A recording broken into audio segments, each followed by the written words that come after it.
मित्रों, आज की इस पत्रकार वार्ता में आप सबका स्वागत है। पिछले 2 वर्षों से जब से ये व्यवस्था परिवर्तन का दौर हिमाचल प्रदेश में शुरू हुआ है, यानी कि कांग्रेस पार्टी की सरकार बनी है, दिन प्रतिदिन ये हिमाचल, देवभूमि हिमाचल बर्बादी की तरफ, तबाही की तरफ बढ़ता जा रहा है।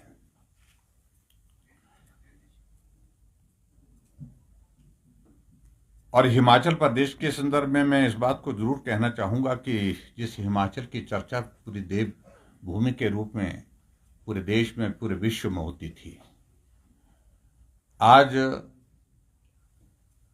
जो नशे का जो प्रचलन जिस प्रकार से बढ़ता बढ़ता एक ऐसी स्थिति में पहुंच गया है कि पहले किसी दौर में हमने इस बात को सुना था कि उड़ता पंजाब, और आज हम सोशल मीडिया में देख रहे हैं रेंगता हिमाचल, लड़खड़ाता हिमाचल। ये परिस्थिति हमारे सामने आज के इस दौर में देखने को मिल रही है। आर्थिक रूप से हिमाचल प्रदेश बर्बादी के कगार पर है। इस बात को लेकर के हमने एक बार नहीं अनेक बार चर्चा कर ली, इस पर मैं ज्यादा नहीं कहना चाह रहा हूं। लेकिन आज के विषय को लेकर के स्पेसिफिक होकर के मैं आपसे बात करने के लिए अगर यहां उपस्थित हूं, तो मैं हिमाचल में जो नशे की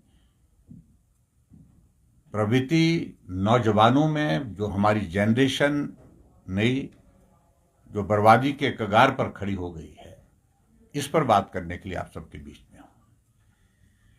मुझे अच्छी तरह से याद है जब हिमाचल प्रदेश में भारतीय जनता पार्टी की हमारी सरकार बनी थी, और सरकार बनने के बाद जब मैंने पहली बार हिमाचल प्रदेश में होम डिपार्टमेंट का रिव्यू लिया, उसमें बड़ा दिलचस्प एक आंकड़ा आया, जहां नशे के इस कारोबार से संबंधित जब चर्चा शुरू हुई तो उसमें बहुत सारे लोगों की जो गिरफ्तारियां हुई हैं या मामले दर्ज हुए हैं, उसमें हिमाचल प्रदेश से ज्यादा उन लोगों के नाम उसमें थे एफआईआर में और उसके बाद गिरफ्तारियों में, जो हिमाचल के रहने वाले ही नहीं थे।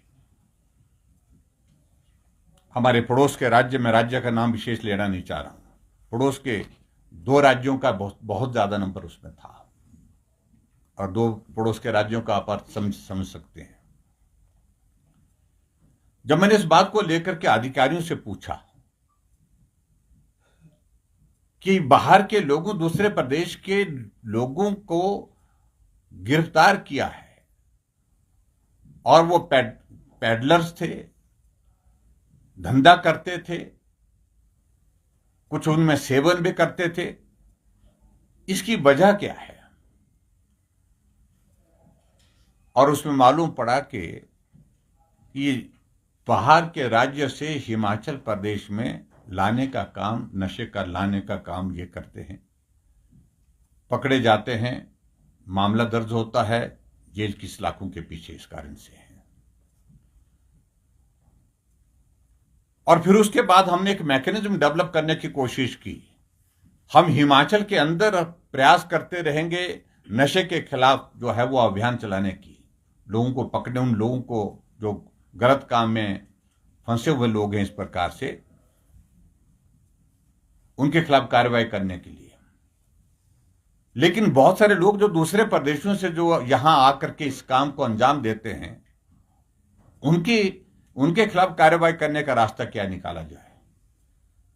तो मैंने व्यक्तिगत रूप से chief minister Haryana, chief minister Punjab, chief minister Uttarakhand, इन सभी मुख्यमंत्री से बात की, और बात करने के पश्चात हमने तय किया कि हमको नशे के खिलाफ ज्वाइंट स्ट्रेटजी प्लान करनी चाहिए, ज्वाइंट ऑपरेशंस करने चाहिए, और ज्वाइंट ऑपरेशन करने के साथ साथ में हमको हमारी जो इंटेलिजेंस की शेयरिंग, जो रेलेवेंट पोर्शन उसका जो शेयरिंग का वो बनता है, वो करना चाहिए, ताकि हम इनको पकड़ सकें।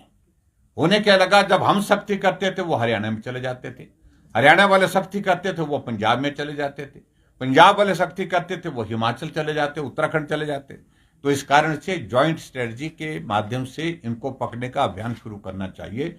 और इसके लिए हम सारे chief minister Haryana, chief minister Punjab, chief minister Himachal, chief minister Uttarakhand और बाद में यहां तक के chief minister Rajasthan, chief minister Delhi, हम सब लोगों ने मीटिंग की चंडीगढ़ में। और एक इनिशिएटिव जो हमारे द्वारा लिया गया था उसको सभी लोगों ने सराहा और उसके मुताबिक फिर स्ट्रेटजी बनी। उन सारी चीजों की तफसील में आज बताने की जरूरत महसूस नहीं करता कि हमारा कहने का मतलब नशा एक हमारे जनरेशन को तबाह करने वाला, बर्बाद करने वाला एक माध्यम होगा आने वाले समय में।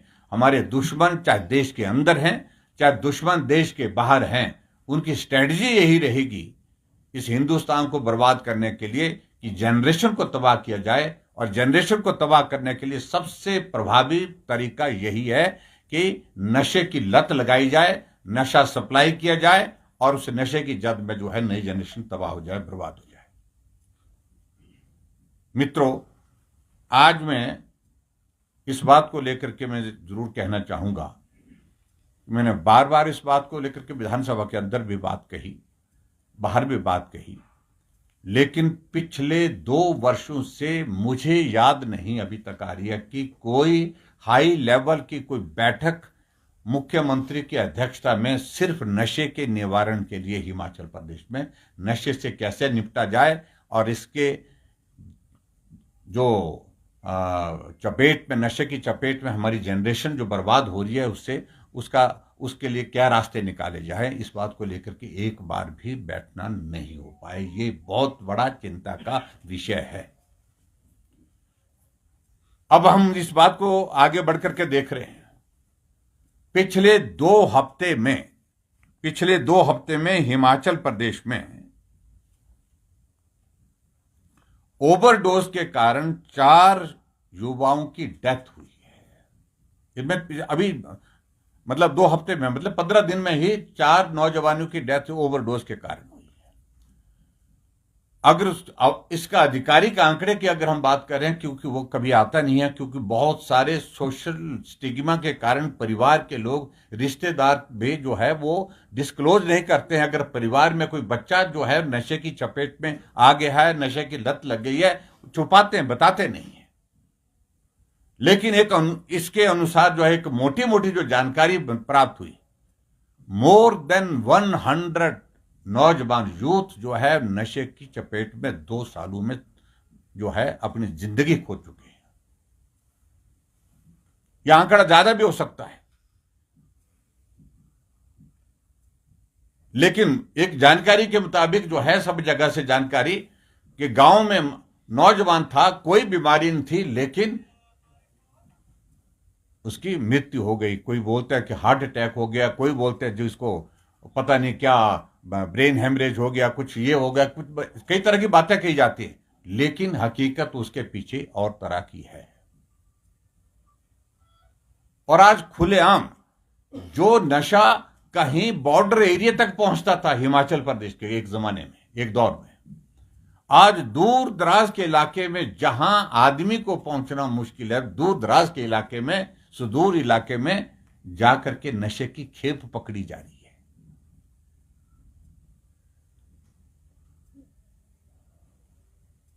और यह सचमुच में बहुत बड़ा चिंता का विषय है। मैं सारी बात को लेकर के आपके समक्ष ये मैं जरूर कहना चाहता हूं, जैसे मैंने कहा कि लड़खड़ाता हिमाचल, रेंगता हिमाचल, ये आज सोशल मीडिया में आप देख रहे हैं। ये सोशल मीडिया का विषय नहीं है, ये हम अपनी आंखों के सामने देख रहे हैं। जब नशे से कोई नौजवान ग्रसित हो करके उसका वो सेवन करता है, वो किस प्रकार से तड़प रहा होता है, ये सारी चीज को लेकर के एक नहीं अनेकों उदाहरण आप सबके सामने आए हैं।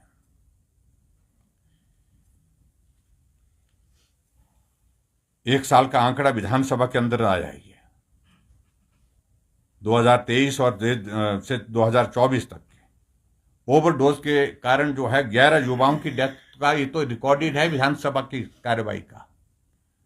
और मैं इस बात को सच कह रहा हूं कि हकीकत इससे बहुत दूर है, क्योंकि जो आंकड़ा जो हमारे सामने आ रहा है ये बहुत थोड़ा आंकड़ा है, और इस आंकड़े को अगर हम सही मायने में अगर वेरीफाई करें तो ये आंकड़ा बहुत बड़ा बनेगा। और ऊपर से हम इस बात को हम देख रहे हैं कि हिमाचल प्रदेश सरकार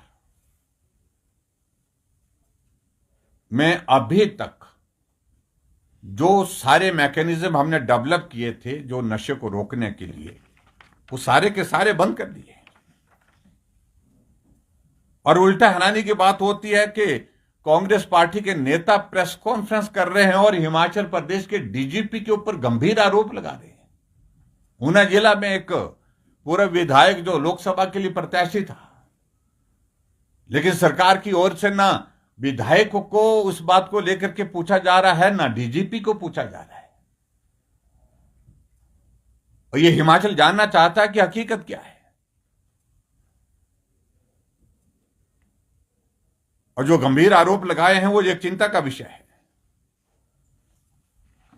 और उसी तरह से हम देख रहे हैं कि नौजवानों को रोजगार देना, नौजवानों को अपने कैरियर बनाने के लिए जो केंद्र सरकार की ओर से जो स्किल डेवलपमेंट को के लिए जो राशि दी गई थी, पैसा दिया गया था, वो पैसा आने के बावजूद भी पिछले 6 महीने से ज्यादा समय से जो सारी जो स्किल को अपग्रेड करने के लिए, स्किल डेवलपमेंट के लिए जो केंद्र सरकार से पैसा आया, वो सारे का सारा पैसा जो है वो जो पड़ा है उसको दूसरी जगह इस्तेमाल किया जा रहा है। लेकिन नौजवानों को इस नशे से बाहर निकालने के लिए, उनको रोजगार के संसाधन खड़े करने की दृष्टि से जो काम करने की आवश्यकता थी, उन सारी चीजों पर रोक लगा दी गई है, वो बंद पड़ा है।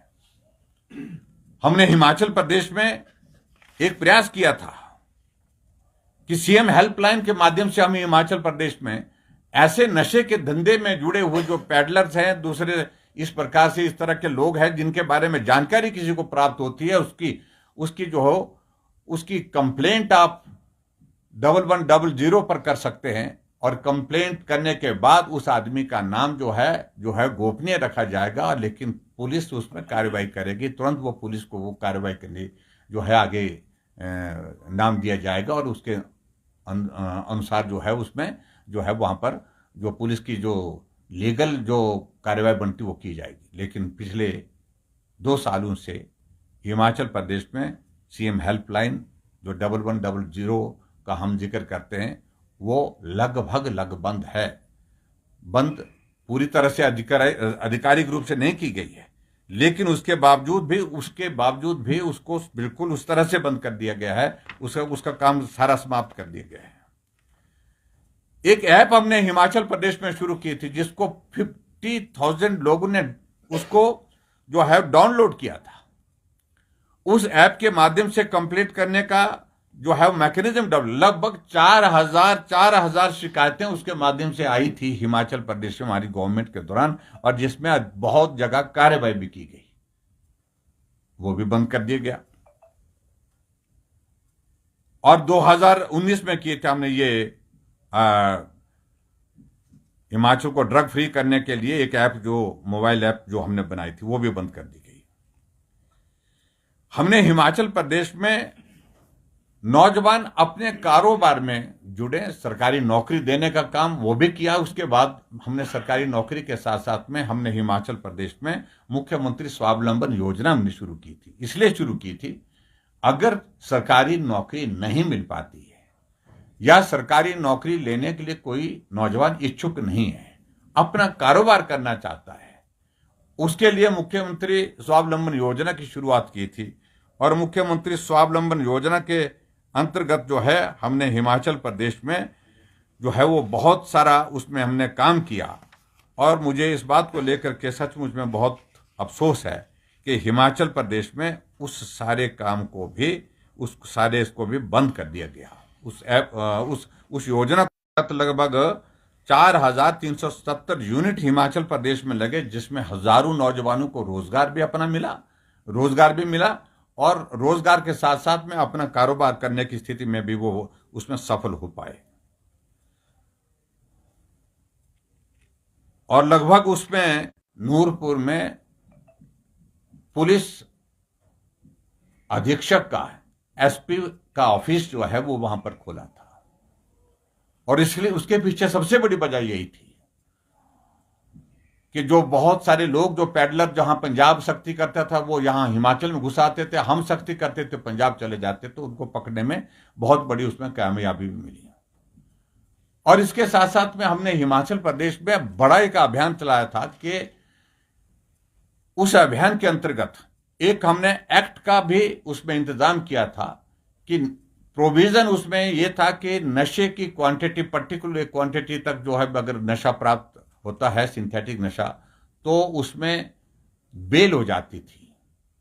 अगर ज्यादा क्वांटिटी में होता था तो बेल नहीं होती थी। तो हमने यहां से उसके लिए बिल पारित किया हिमाचल प्रदेश की विधानसभा के अंदर कि क्वांटिटी थोड़ी मिले चाहे ज्यादा मिले, लेकिन उसके बावजूद बेल नहीं होनी चाहिए, उस अपराधी की बेल नहीं होनी चाहिए। ये भी हमने एक्ट बना करके केंद्र सरकार के लिए भेजा था।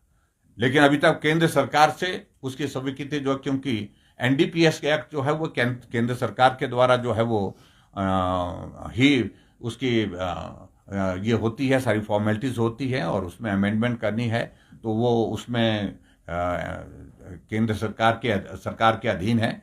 तो हमने उसको भेजा था। लेकिन वर्तमान सरकार ने पिछले 2 वर्षों से अभी तक जो है उसको जो है अभी तक भी उसका जो फॉलोअप नहीं किया है।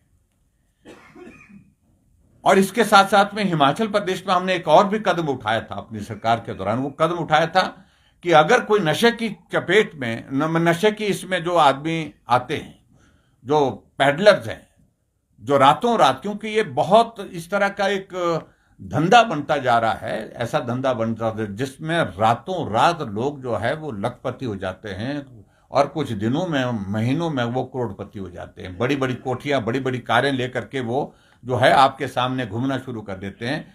तो उस तरह से हमने इस बात के लिए भी एक मैकेनिज्म, इंटरनल मैकेनिज्म डेवलप करने के लिए शुरुआत की हिमाचल प्रदेश में। ऐसे कौन लोग हैं जो संदिग्ध हैं और जिनकी प्रॉपर्टी रातों रात बढ़ती जा रही है, उसका असेसमेंट किया जाए।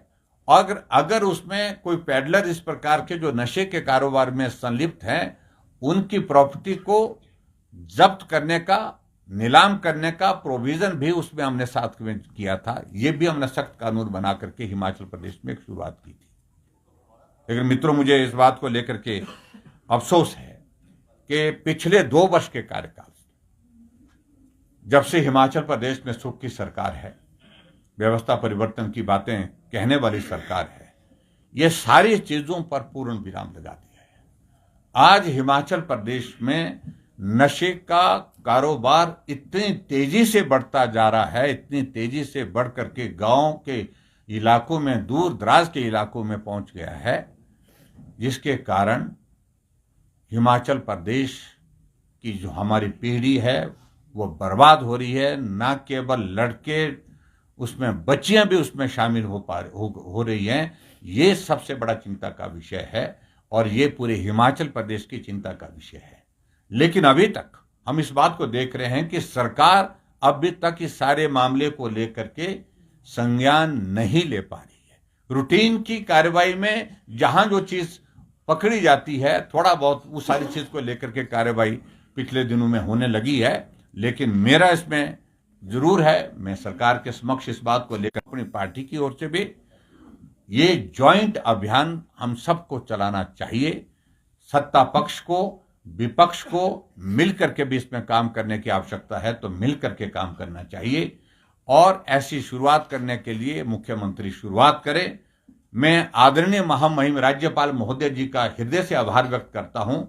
इन्होंने अपनी चिंता व्यक्त की है इस हिमाचल प्रदेश देवभूमि में बढ़ते हुए नशे के प्रचलन को देख करके, कि दोनों पक्ष के लोगों को इकट्ठा हो करके हमको अभियान के रूप में जाना चाहिए। जो बड़े बड़े हमारे एजुकेशनल इंस्टीट्यूशन हैं, जहां यूथ की गैदरिंग ज्यादा होती है, उनको अवेयर करना चाहिए और लोगों के बीच में जागरूक करने के लिए अभियान चलाना चाहिए और सामूहिक कार्यक्रम करना चाहिए। और हमने भी इस बात को लेकर के, हमसे भी जब पूछा गया, हमने कहा है कि हम उसमें पूरा सहयोग देने के लिए तैयार है, लेकिन सरकार शुरुआत तो करे।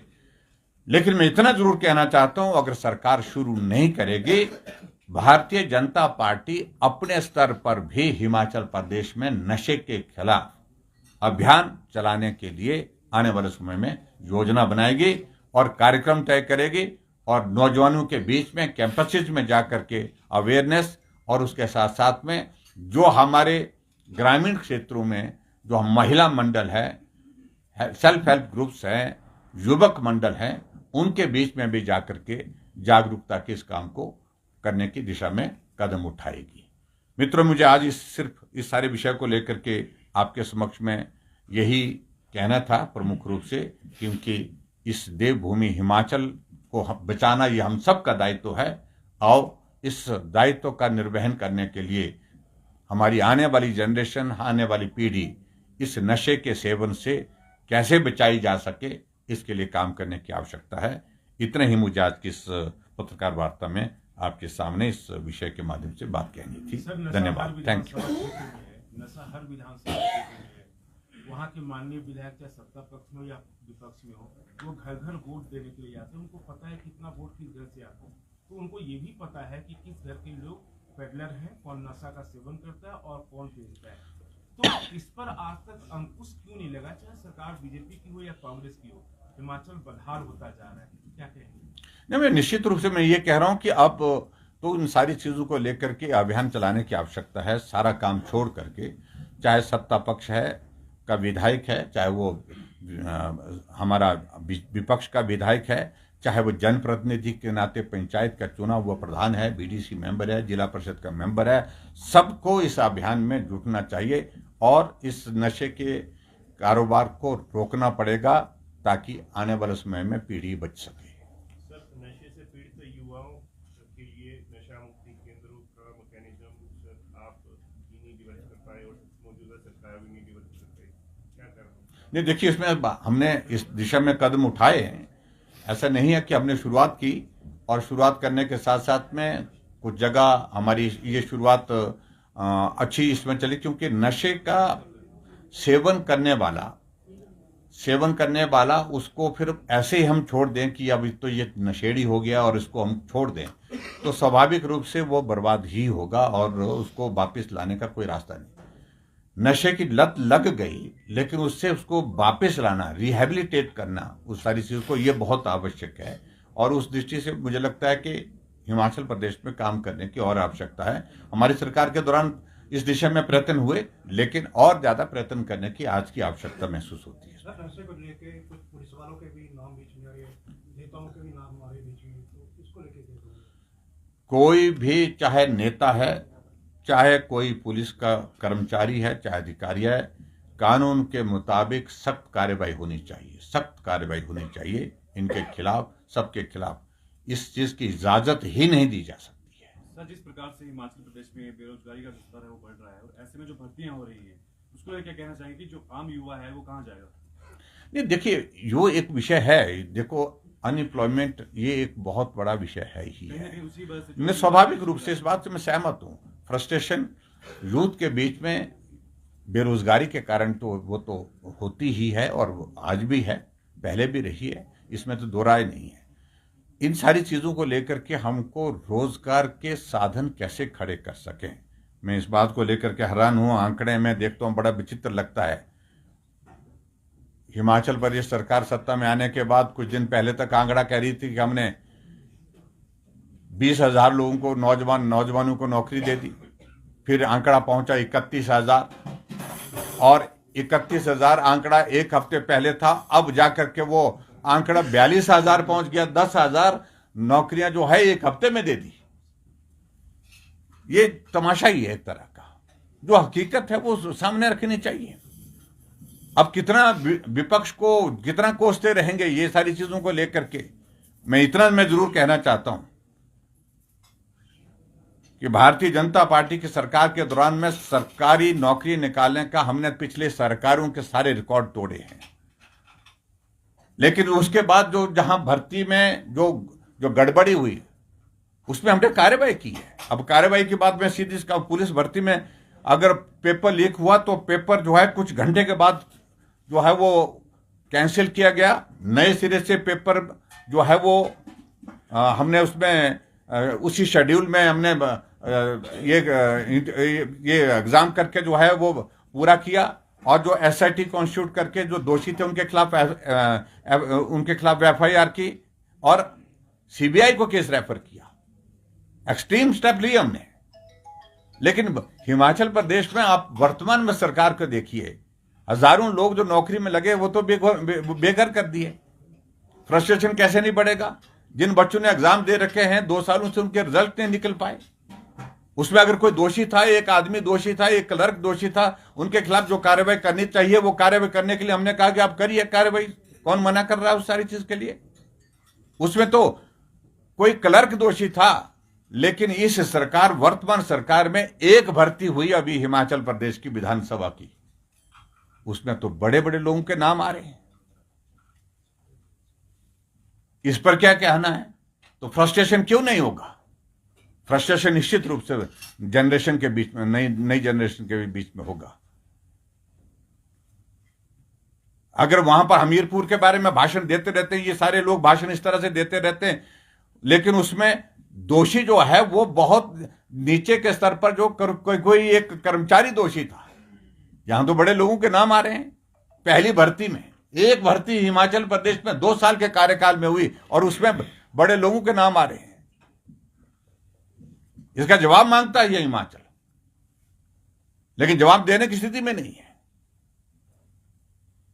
तो इन सारी चीजों को लेकर के विधानसभा का सत्र आएगा। अभी तो मुझे मालूम नहीं सत्र कब शुरू होगा, चर्चा होगी, बात करेंगे। लेकिन मैं इतना मैं जरूर कहना चाहता हूं मित्रों कि हिमाचल प्रदेश की नौजवान पीढ़ी को बचाना ये हम सब का दायित्व है। ये देवभूमि हिमाचल के संदर्भ में बहुत पीड़ा होती है जब हम इस प्रकार से मतलब मीडिया में, सोशल मीडिया में या लोगों के मुंह से हम रेंगता हिमाचल, लड़खड़ाता हिमाचल, ये देखने को और पढ़ने को मिलता है तो सचमुच में दिल को बहुत पीड़ा हो रही है। सर, आपकी सरकार थी, 28,000 जो धनराशि है वो वापस मांग रही है सरकार।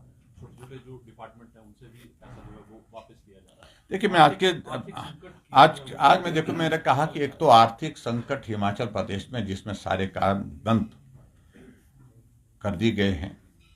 आज की स्थिति यह है कि हिमाचल प्रदेश में जो बजट सत्र आ रहा है और उसमें जो कमिटेड लायबिलिटीज के अलावा जो डेवलपमेंट के लिए पैसे की अगर बात है तो उसमें पैसे की गुंजाइश ही नहीं बच रही है। आज कितनी तारीख हो गई हिमाचल पर? आज कितनी तारीख हुई हमारी? 17 तारीख हो गई। लेकिन जो महानुभाव कांग्रेस पार्टी के नेता हैं वो मंच पर से मुझको भाषण दिए थे, बिलासपुर में चुनौती दिए थे कि जयराम बताया कि अगर एचआरटीसी के पेंशनर को पेंशन नहीं मिली तो मैं इस्तीफा देता हूं। न तब पेंशन मिली थी जब भाषण दे रहे थे, और न आज 17 तारीख हो गई अभी तक हिमाचल प्रदेश के एचआरटीसी के जो हमारे पेंशनर्स हैं उनके खाते में पेंशन नहीं आई है। ये स्थिति हिमाचल प्रदेश की है। केंद्र से बजट मिला है, केंद्र से पैसा मिला है, जो स्पेशल असिस्टेंस के नाते, सेंट्रल स्पेशल असिस्टेंस जो मिलती है स्टेट को, मोर देन 1000 करोड़ रुपए मिलना, उस पैसे को स्पेसिफिक प्रोजेक्ट के अगेंस्ट सैंक्शन किया जाता है। और वो स्पेसिफिक सैंक्शन होने के बावजूद उस पैसे को डाइवर्ट करके सैलरी और पेंशन दी जा रही है। 300 करोड़ रुपए से ज्यादा पैसा हिमाचल प्रदेश में जो सेंट्रल असिस्टेंस का आया था, जो 50 साल के लिए लोन होता बिना ब्याज के होता है, वो पैसा जाकर के एचआरटीसी को दिया गया।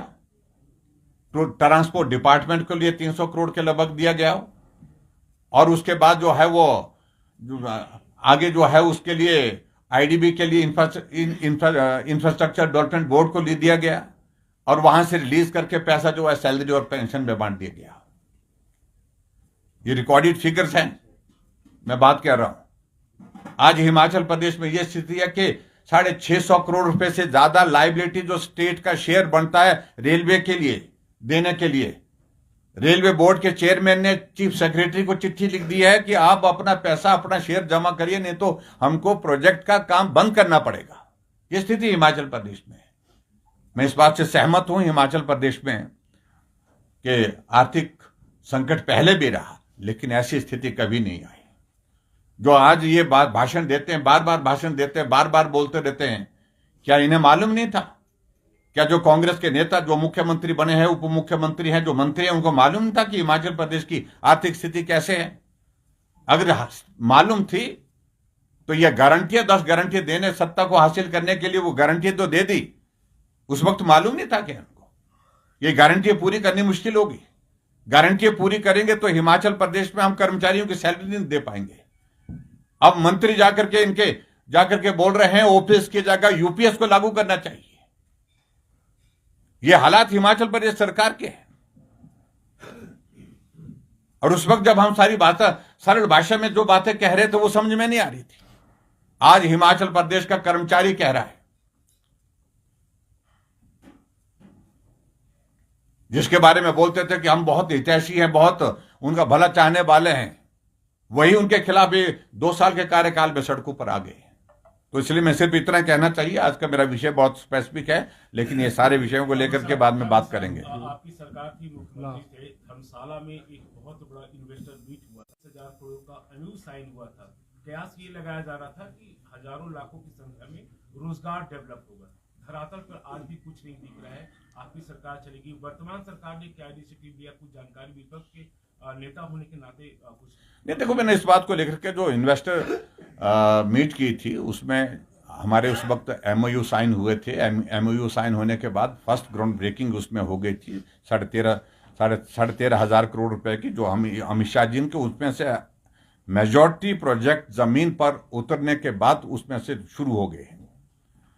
लेकिन जो 2800 करोड़ रुपए का, जिसका जो हमने मंडी में जब प्राइम मिनिस्टर आए थे उस वक्त एमओयू साइन होने के बाद जो है उसमें अनाउंस किए थे, उसमें से मेजर प्रोजेक्ट जो है वो कांग्रेस की गवर्नमेंट के दौरान जो है उनने सारे के सारे जो है ठंडे बस्ते में डाल दिए।